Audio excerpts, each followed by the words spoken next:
We are the Purposeful Project. We help entrepreneurs for free. Welcome to today's PEP Talk, where we'll take just 20 minutes to interview leading experts from around the world who share actionable know-how, insights and life lessons. To hear these incredible insights, follow us on Spotify, Apple Music or anywhere you listen to podcasts. Or you can simply visit thepurposefulproject.com, sign up to our mailing list and get the podcast in your inbox every single week. Welcome, John, to PEP Talk. It's great to have you here. Maybe we could start off by you kindly telling the audience a little bit about yourself, and don't be humble. Well, thanks, Simon, and thanks for bringing me in here. This fantastic network that you've got, and it's great to be able to get the chance to speak. What I'm doing now is sort of, I guess, is not a non-linear career path. What I currently do is I have a portfolio. For half of my time, I head up a group of 9 marketing, advertising, digital and PR agencies for Omnicom, which is a consortium over the EMEA region. And I also have some philanthropic activity and a few non-execs. But I started as a young lad growing up in the 60s and 70s in the very rural county of Shropshire. I was the son of 2, they wouldn't call themselves entrepreneurs. In those days, they were just business people, retailers. I came from 2 families of local business people. We probably had in that small market town 4 or 5 shops at any given time and various interests of that way. But I was told by, my parents, I didn't go to university, and my parents really sort of thought, right, you're obviously going to end up coming into the family business or whatever, but why don't you go and get a proper job in inverted commas?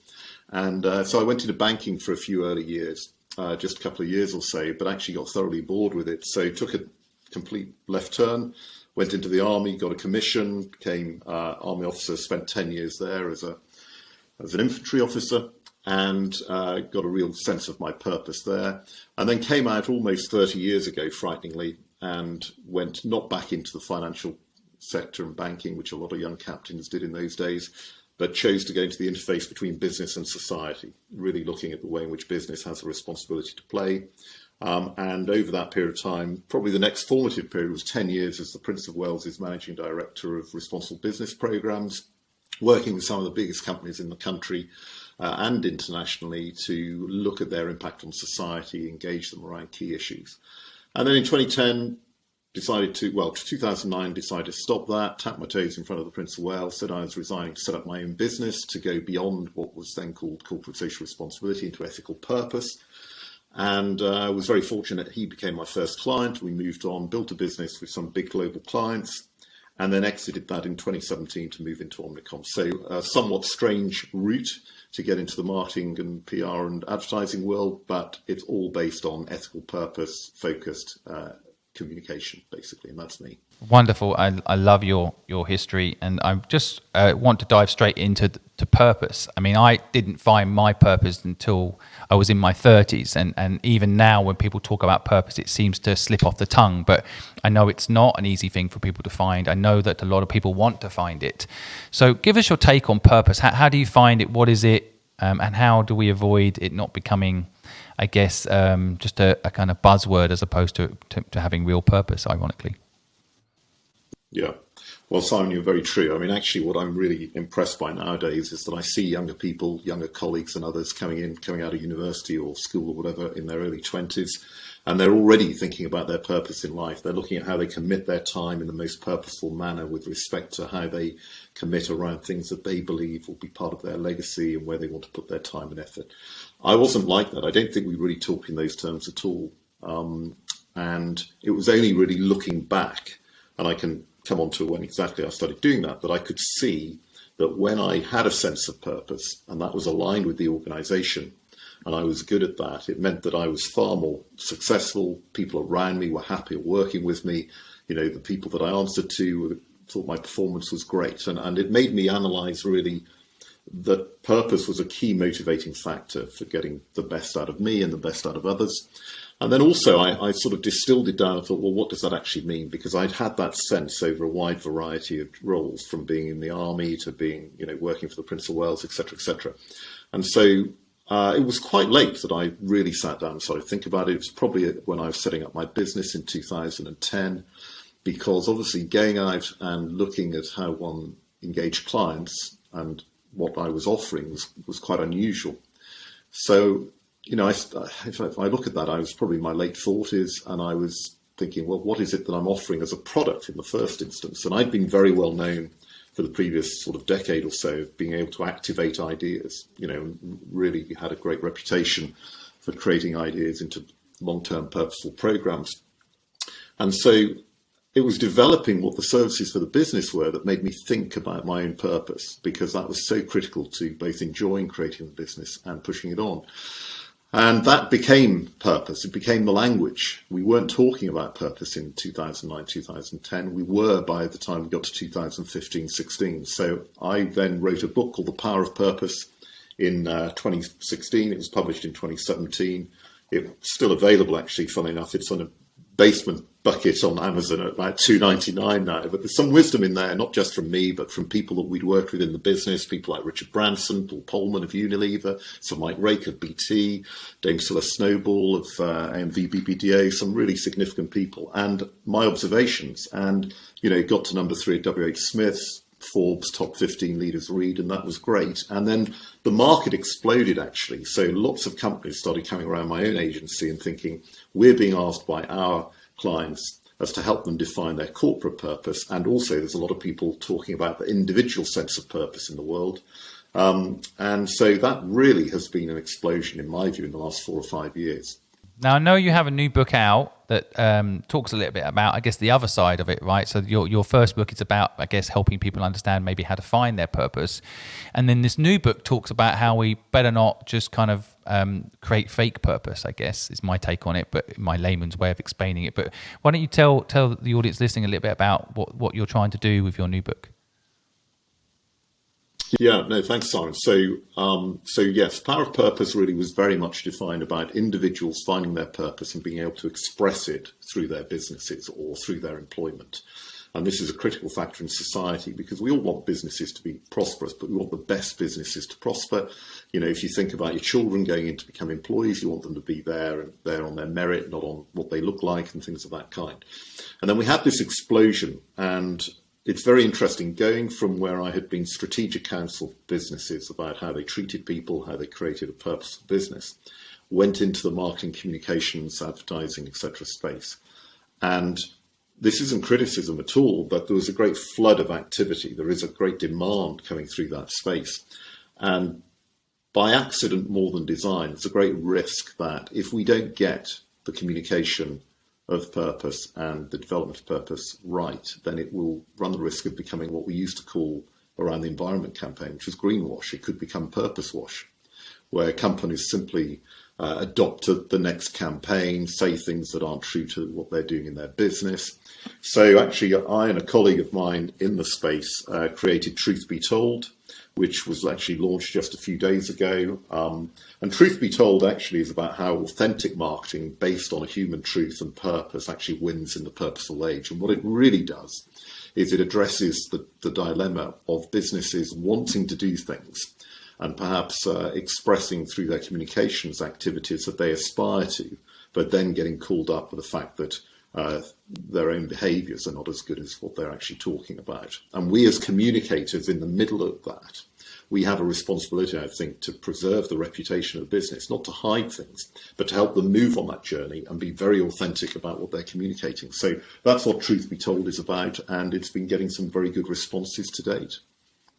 Well, it's a fantastic book. I've got to recommend it to anyone that wants to understand purpose. I think both books actually are still, to me, you can read them together. It's very important to understand the concept of purpose, and then make sure, I guess, that it's both not being something you're just accidentally creating as a fake narrative in your business. Because I mean, I know a lot of people that have good intentions. They create a purposeful mission statement and vision, but like you say, in reality inside the business, they're not actually doing that. So it's all kind of external PR. And I think my version of purpose is more an internal thing. It's your North Star. And so I know a lot of companies that don't follow that, and to their detriment, right? So and to individuals too. I mean, you don't want to pretend to be something you're not, I guess, as a person or as a company. In the end, it will hurt you. But it is something now that's become mainstream. Like you say, I never heard the word purpose when I was younger. Now it feels like young people are hearing it. But you got to make sure your purpose is genuine. and your purpose has a direct line to, I think, a real meaningful element. Because like you said earlier as well, I think it does motivate you. Purpose can motivate you. Now, I've called my business the Purposeful Project. So, but they say if you have to say it, it's probably not true. So I'm always very conscious that, my very title is purpose of my business. But I also feel like, I'm permanently trying to make sure we're delivering on that purpose, and that we never move away from anything but delivering on that purpose. But I do see companies like Shell. I mean, I don't want to bring you into any controversy, but I do see companies like Shell that, I can't tell, they're talking about clean energy, for example, and I can't tell whether that's them trying to divert from their negative history and trying to deflect, or whether that's a genuine desire to perhaps survive, I mean, maybe even, but all the way through to actually genuinely want to invest in clean energy. I mean, what do you think about those sorts of things? It's hard for the public to understand, but what do you think? Is that greenwashing, or is that genuine? So, I mean, you've picked on a very interesting case. Let's talk about the extraction businesses generally in terms of that, as opposed to any specific individual company, because obviously I'm not familiar with the particulars of any individual company's internal endeavours. But what I would say across the sector is that actually for their long-term sustainable existence, those sorts of companies are transitioning. And it's a reality check, because what we've got there is a classic example. You cannot keep creating oil and petroleum if the things that they've been used for are no longer going to exist, because consumers are shifting towards those principles. Now, Jaguar and other car makers, for example, are putting down lines now saying we are going to be entirely electric or hydrogen or whatever in a certain set numbers of years. Once the petroleum industry starts to die because cars are no longer using petrol, then the companies that produce that petroleum are going to die as well, unless they have made exactly the same transition. So what's happened over the last few years is, I think, I use an analogy about coffee. So basically what's happening is you can make coffee in two ways. You either have a cafetiere type approach where you put the water in and you push it down.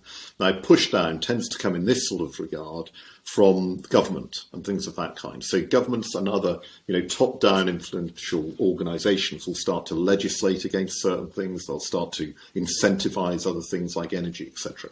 But on the other side, you have percolation, and percolation is the market. Percolation of the younger generations going through and saying, actually, firstly, I may not buy a car. Secondly, if I do buy a car, it's going to be this. I'm going to make these purchasing choices. And in the middle are the companies that have actually got effectively, old 19th century actually and 20th century technology, which have entirely got to shift if they're going to survive through to the end of the 21st century. So there's no doubt in my mind about that. And then just go to your other point, and what you do through your own company, etc., is, I think it's highly relevant, particularly where you've got founders of businesses, where you've got family businesses, where you've got people who are perhaps leading smaller businesses into growth areas. The value set and the culture inside a business is often the value set and the culture of those people at the top, the founders, etc., etc. And they often, they will inevitably set the tone. But what I'm really seeing now, which is tremendous, is that people are coming in and expressing their own personal values, their ethics, their views on sustainability, and the development of their businesses. So I think that that's also happening in the bigger businesses as well. People are becoming much more conscious of these types of issues. I think what you said earlier about when you found your purpose kind of giving you energy, I think that's the thing that's not talked about enough. Actually, it's not about having purpose perhaps for even marketing effect, which I know a lot of companies do that, but I think it's actually a motivating factor for you as an individual if your company is true to its purpose and you believe in that purpose. I mean, I hire around purpose. I never manage anyone in my organization. I manage my purpose. I make sure we're sticking to it, and then those people manage themselves because they believe in that purpose if you recruit correctly. Yeah. Absolutely. So critical things there which people should bear in mind is, for me, purpose is not a marketing tool. Purpose is just the way that marketing is just the way your purpose in the business is amplified. Purpose for me is a leadership imperative, and it should be a leadership approach based on ethics and sustainable thinking. The sustainability is not about greenwashing. Sustainability is, how do you make your business long-termly successfully sustainable? Well, you do that by recruiting the right people, having them in the best conditions, empowering them, wanting them to be purposeful, wanting them to get the satisfaction they want. So you're absolutely right. And I'm a great believer. I mean, for years and years and years, I mean, probably almost 20 years, I have not recruited on the basis of qualifications. I've recruited on the basis of character. Now, that's probably on the basis that I'm not a graduate, and all these very bright people that come and have worked for me in teams in the past have all had fantastic qualifications. But what I've been inspired by is their sense of what they want to achieve in the world, what they do in their spare time. You know, do they care about things? This is what shapes the character of people. And then you create these extraordinarily purpose-powered cultures internally. And some of the teams that I've had the privilege of working in, yes, they'll inevitably say, well, John, it's because of your leadership or whatever. It's not actually. It's about the recruiting the right people. And then the culture becomes incredibly powerful. And it's a powerful embodiment of the purpose of the business, not as a marketing tool, but the way they innovate around products and services and innovate around solving problems. You know, all the sort of things which drive a business to become something really special. And I have to be honest, I can look back on 3 occasions in my life where I've had that. You know, the first was the military, undoubtedly. Very clear sense of purpose, pride in what we were doing. People were aligned. We thought we were doing something good in the world. 10 years, first the Prince as his MD and 7 years afterwards as his special representative. But during the time of leading his teams, the same thing. Purpose-driven people, believing we're doing some good in the world in fantastically mutually supportive teams. And then thirdly, when I created my own small business, it was the same thing, because we were so intent on making the right decisions for the business based on the wider aspect of what we were trying to contribute to the world. So I think it's critically important. People are at the core of this, and it's definitely not a marketing or communications strategy. It's a bit like being in love when you describe purpose in my mind. You know it when you feel it, right? It's kind of that kind of... You've got it right, Simon, because actually the word I use, and I use it in one of the books, is I think it's like charisma. So when you meet people, you know, you can say, gosh, they've got it, and you can't define what it is. You know, you might meet, it doesn't matter who they are or whatever, but you think, gosh, you know, they've got something, and that's the charisma that comes out. And I think those people that work with really purposeful businesses, you know, they know that that business has got it, and they're incredibly proud of being in that team, etc. So I think you're absolutely right. Good analogy. I've met people. I mean, you wouldn't like. I know this is controversial to say stuff like this, but I'll be a bit careful. But you know, Bill Gates to me is quite charismatic. I mean, he's geeky. I mean, a lot of people would say, you know, that it's not a charismatic profile, but in a way he's become charismatic as he's found his purpose more and more, in my view. I find him quite charismatic, but he definitely wasn't when he was younger, I'm sure. Through purpose you can build your charisma. Yeah, and no, I'd agree.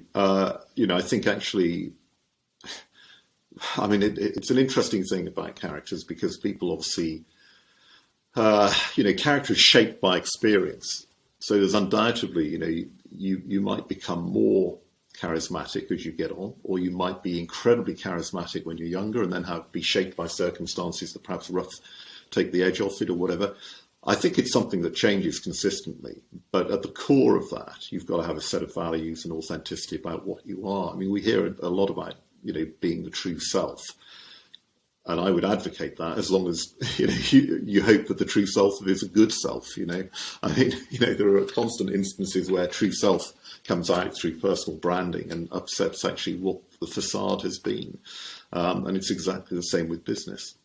Yeah, and it's interesting, just circling back, because I know we only have you for a short time, but this electric car thing, sometimes I feel like, you know, it's interesting, your kind of way of explaining through the coffee. You're making me want a coffee when you explain it that way, by the way.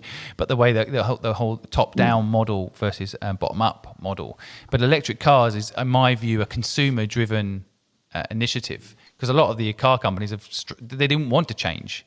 To be honest, they didn't want to change. And you know, Porsche, for example, would define themselves by the sound of their engine, right? So moving to electric literally is a problem. Yep. And of course, we all know Elon Musk has driven it, and I was skeptical about Elon Musk, and I have at points been skeptical of Elon Musk. But one thing I'll give him kudos for: in 2014, he released the patent to his battery, and to me that was a changing moment in whether or not he was genuine in his purpose in my mind. Because if you're genuinely wanting to put, you know, electric cars on the road and make the world a better place, you keep the battery. You know, you don't want to keep that battery for yourself, right? That was a big move. I don't know if you agree with me, but that was my eye-opening feeling.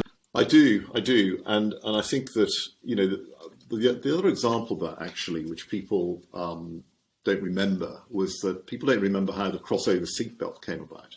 So the safety that we all rely upon now in our cars came about because it was invented by Volvo and given away by Volvo. And it was given away by Volvo because Volvo had an extraordinary reputation back in the 70s or whatever and beyond for safety. So they developed, instead of just across the waist, they created the crossover seatbelt, which has saved hundreds of thousands of lives probably and injuries over the years. But they didn't need that as a sort of copyrighted thing for their cars. They believed in a higher purpose, which was the safety of people motoring, gave it away. And I think Elon Musk on the battery side, I think genuinely has been a great disruptor in a way, rather than destroying other car manufacturers, has opened the doors to allow them to get on that disruptive aspect as well. So I think there's a great analogy there in the motor industry.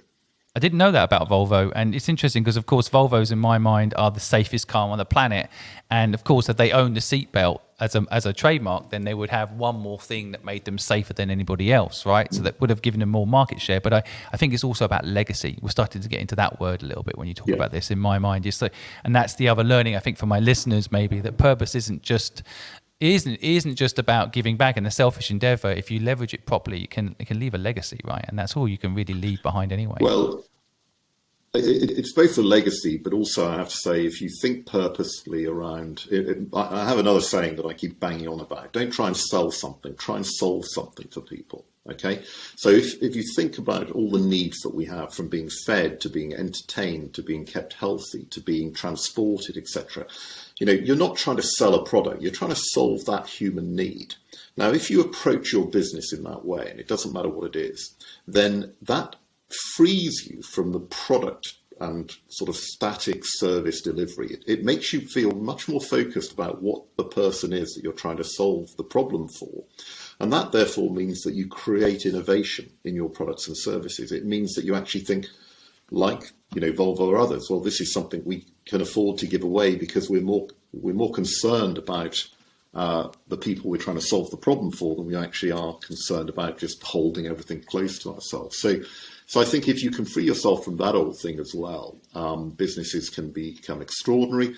And in terms of legacy, I've also worked in the past with a lot of multi-generation family-owned businesses, some of them going back into Victorian times. And the principles and the values of the people that lead them, still from family members, third, fourth, fifth generation in some instances, is based on the fact they have a longer term view as well. So unlike a CEO whose average tenure might be 4.5 years or even less nowadays, these are people whose families have been in this business for decades, and they want to see that family going forward. And they describe themselves as businesses of families, not families of business, not a family business. So a friend of mine is Richard Walker of Isom Foods.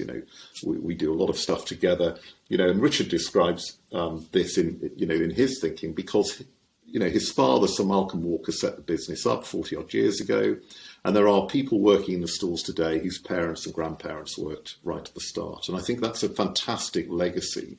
And it's a responsibility as well, Simon. Totally. Yeah.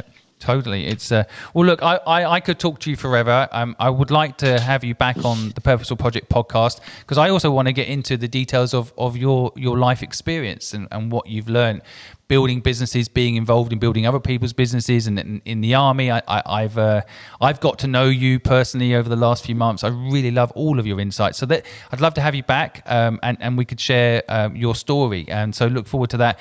If anyone wants to buy your book, Truth Be Told, we'll put the links wherever you're listening to this broadcast right now. We'll put the links below. And I really look forward to having you back, John. Thank you so much for taking time out today to share your story and insights. Simon, it's been a delight. Thank you so much for having me, and I hope your listeners got something out of that. I think it's a great initiative that you have. The more purposeful businesses we can have in the world today, the better the world will be. Yeah. That's the great thing that we can look forward to. Thank you. Lucky to have someone like you helping us define what purpose is too. So thanks so much for that, John. Thank you for listening to PEP Talk today, powered by the Purposeful Project. If you found it interesting, please give us a review and follow us. In addition, you can sign up to our website and get loads more free entrepreneur knowledge, as well as get access to PEP Talk and the Purposeful Project podcast direct in your inbox every week.